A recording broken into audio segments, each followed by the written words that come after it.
Welcome to Rashmi's रसोई। गणपती बाप्पा घरी येणार म्हणजे प्रत्येकाकडेच मोदकाची तयारी तर केलीच जाते। काही ठिकाणी उकडीचे मोदक तर काही ठिकाणी तळणीच्या मोदकाचा नैवेद्य दाखवला जातो।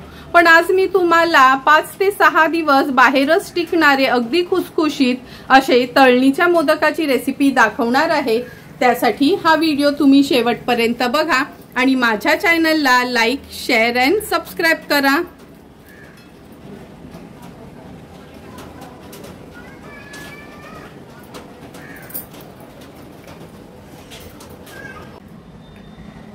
तळणीचे मोदक बनवण्यासाठी आपण वाटीभर खवलेलं ओलं खोबरं घेतलं आहे। अर्धी वाटी गूळ किंवा आपल्या आवडी आणि गोडीप्रमाणे आपण गूळ कमी जास्त वापरू शकतो। हे मिक्स ड्राय फ्रूट्स घेतले आहेत, काजू, बदाम आणि पिस्ता बारीक चॉप करून हे आपण वापरणार आहोत। नंतर तूप वापरणार आहोत 3 चमचे। वेलची पूड घेतली आहे अर्धा चमचा। पारी बनवण्यासाठी अर्धा वाटी मैदा आणि अर्धा वाटी रवा घेतला आहे।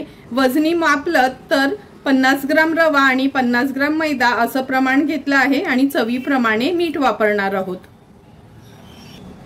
एका बाजूला आपण तूप गरम करत ठेवलं आहे मोहन घालण्यासाठी। या बोल मध्ये आपण अर्धी वाटी रवा घेतोय, अर्धी वाटी मैदा घेतला आहे, चवीप्रमाणे मीठ वापरायचे। आता तुपाचं मोहन घालूया ह्याच्यामध्ये। मैदा, रवा आणि मीठ व्यवस्थित मिक्स करून घ्यायचे।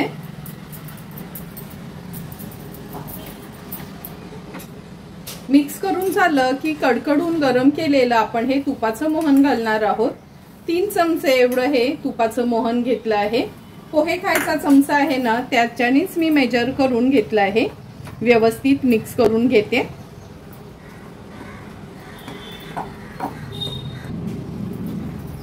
सुरुवातीला तूप गरम असल्यामुळे चमच्यानेच हे मिक्स करून घेतलं आहे। आता छान हाताने चोळून चोळून आपण तूप ह्या मैद्याला आणि रव्याला घेऊया। प्रत्येकाकडे कसं असतं, पोहे खायचा चमचा वेगवेगळा असतो, त्यामुळे तुपाचं प्रमाण कमी जास्त होऊ शकतं। त्यामुळे सगळ्यात बेस्ट म्हणजे आपण जेव्हा तूप रवा आणि मैद्याला लावून घेतो आणि असा हा लाडू झाला आणि लगेच हे बघा फुटला पण गेला, म्हणजे समजायचं आपलं तुपाचं मोहन अगदी परफेक्ट पडलं आहे। आता ह्याच्यामध्ये आपण पाणी ऍड करून थोडंसं आपल्या पोळ्यांसाठी जसं पीठ मळतो ना तसंच हे पीठ मळून घ्यायचे आपल्याला। तुम्ही बघू शकता, हे बघा अगदी आपण चपात्यांसाठी पीठ मळतो तसंच हे पीठ मळून घेतलं आहे। आता हे झाकण ठेवूया आणि एक 10 ते 15 मिनिटासाठी असंच रेस्ट करत ठेवायचं आहे, म्हणजे रवा पण छान फुलला जाईल। पारीचं पीठ सेट होईपर्यंत आपण इथे सारण बनवून घेऊया। मी गॅसवर ही कढई ठेवली आहे। कढईमध्ये आपण 2 चमचे तूप घेणार आहोत। तूप व्यवस्थित पसरून घेते।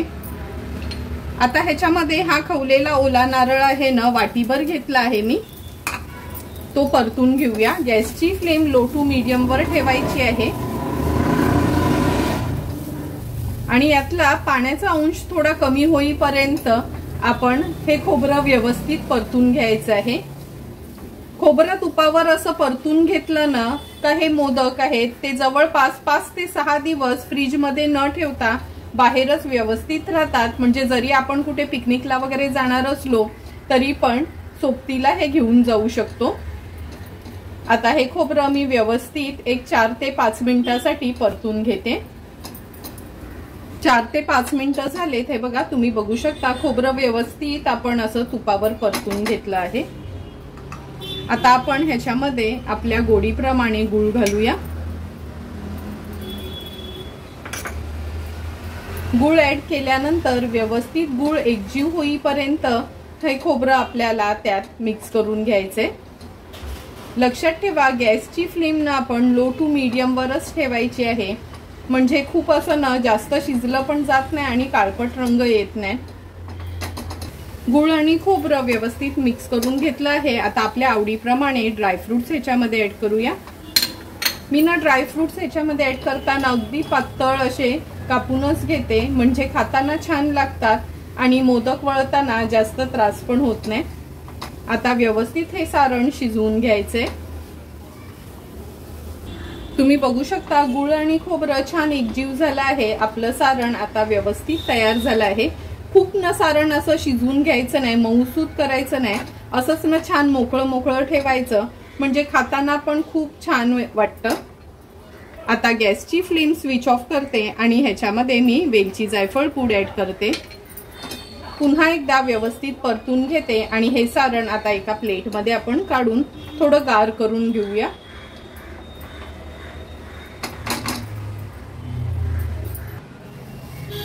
सारण तयार होईपर्यंत पीठ पण आपलं सेट झालं असेल, आपण बघूया। हे बघा, आपण जेव्हा हे पीठ मळलं तेव्हा थोडं नरम होतं, आता रवा फुलल्यावर अगदी परफेक्ट जसं पीठ आपल्याला हवं त्याच पद्धतीचं हे पीठ तयार झालं आहे। मळायला खूप कष्ट होऊ नये म्हणून हे पीठ ना आता आपण मिक्सरला थोडं फिरवून घेऊया। मिक्सरच्या भांड्यामध्ये असे हे छोटे छोटे गोळे तोडून ना आपण घालायचे आहेत।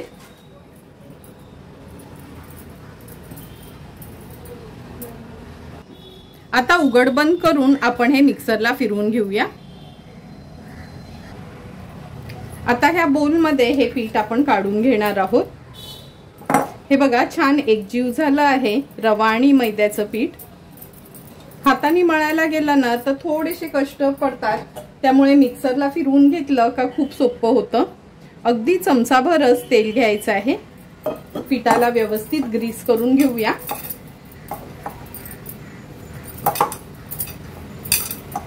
आणि आपल्याला आता लहान मोठे कसे मोदक हवे तसं ह्याचे आपण गोळे बनवून घेणार आहोत। खूप लहान नाही आणि खूप मोठे नाही असे मी ह्याचे गोळे बनवून घेते, म्हणजे ह्याच्या पुऱ्या आपल्याला लाटून ठेवता येतील। हे बघा, आपण असे हे गोळे करून घेतले आहेत। आता ना ह्याच्या पाऱ्या लाटून घेऊया। पुरी एवढ्या जाड नाही आणि चपाती एवढ्या पातळ नाही, अगदी मीडियम कन्सिस्टन्सीच्या ह्या पाऱ्या आपण लाटून घेणार आहोत।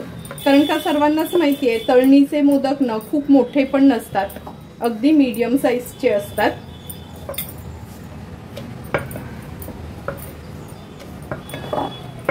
हे बघा, अशी ही पारी आपण लाटून घेतली आहे। अशाच मी सर्व पाऱ्या लाटून घेते, नंतर मोदक बनवणार आहोत। एक एक करून सर्व पाऱ्या आपण लाटून घेतल्या आहेत। आता मोदक बनवायला सुरुवात करूया। सर्वात आधी यातली मी एक पारी घेते आणि ह्या बाकीच्या पाऱ्या आहेत ना अशा कॉटनच्या कपड्याने किंवा कॉटनच्या रुमालाने झाकून ठेवायच्या आहेत, म्हणजे वरणानं त्या सुकल्या जाणार नाहीत। मोदक बनवण्यासाठी आपण ही एक पारी घेतली आहे, ह्याच्यामध्ये हे सारण घालूया। हाताने हे सारण छान असं जवळ करून घ्यायचं आहे। नंतर ह्याच्यानं पाकळ्या पाडून घेऊया, अशानं खालपर्यंत पाडून घ्यायच्या आहेत। मधलं बोट आणि अंगठा असं ह्यानी आपण ह्या पाकळ्या जमेल तेवढ्या जवळ जवळ पाडून घ्यायच्या आहेत। मी मुद्दामच अगदी सोप्या पद्धतीने दाखवते, म्हणजे जे पण नवीन करणारे असतील त्यांना अगदी सोपं पडेल त्या पद्धतीनेच मी तुम्हाला हा मोदक दाखवते। असं खूप साऱ्या पाकळ्या 11 किंवा 21 अशा पाकळ्या नाही पाडून दाखवणार। सर्व बाजूनी ह्या पाकळ्या आपण पाडून घेऊया।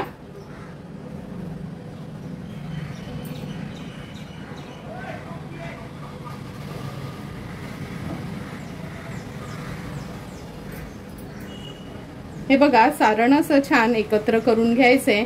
नंतर अलगद हाताने हा मोदक ना आपल्याला फक्त असा गोल फिरवायचा आहे, म्हणजे त्याला मोदकाचा आकार येईल।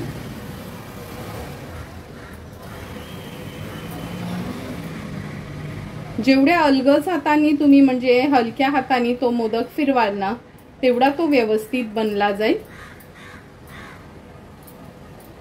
आता हा टोक आपण बोटांनी असा एकत्र करून घ्यायचे।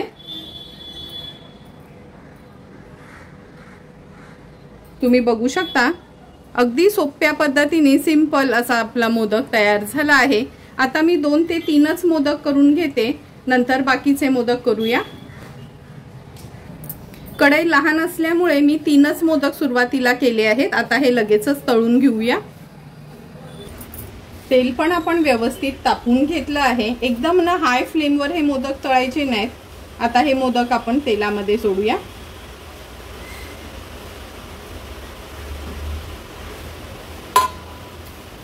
तेलावर सोडले का लगेचच हात लावायचा नाही, अर्ध्या मिनिटासाठी तरी त्यांना असंच होऊ द्यायचं आहे। अर्धा मिनिट झाला आहे, तुम्ही बघू शकता आपोआपच ते उलटपालट झाले आहेत। आता ह्यांना लो फ्लेमवरच आपल्याला व्यवस्थित असे उलटपालट करून फ्राय करून घ्यायचे आहेत। लक्षात ठेवा गॅसची फ्लेम लो टू मीडियम वरच ठेवायची आहे, तर छान खुसखुशीत आपले हे मोदक तयार होतील।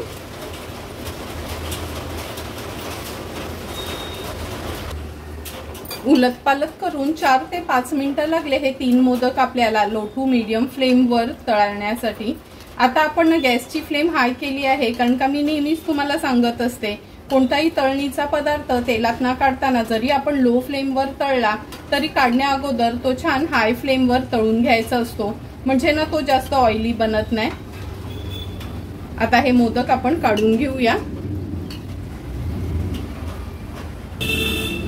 तुम्ही बघू शकता सुंदर असे आपले हे मोदक तळून झाले आहेत। आता हे व्यवस्थित आहे ना गरम असतानाच तेल निथळून घ्यायचंय आणि बघूनच तुम्हाला कळेल का थोडी तेलकट वगैरे झालेत नाही। आता ही मोठा स्ट्रेनर घेतला आहे, ह्या स्ट्रेनर मध्ये हे मोदक आपण काढून ठेवूया। उरलेले मोदक देखील मी अगोदरच्याच पद्धतीने तळून घेणार आहे।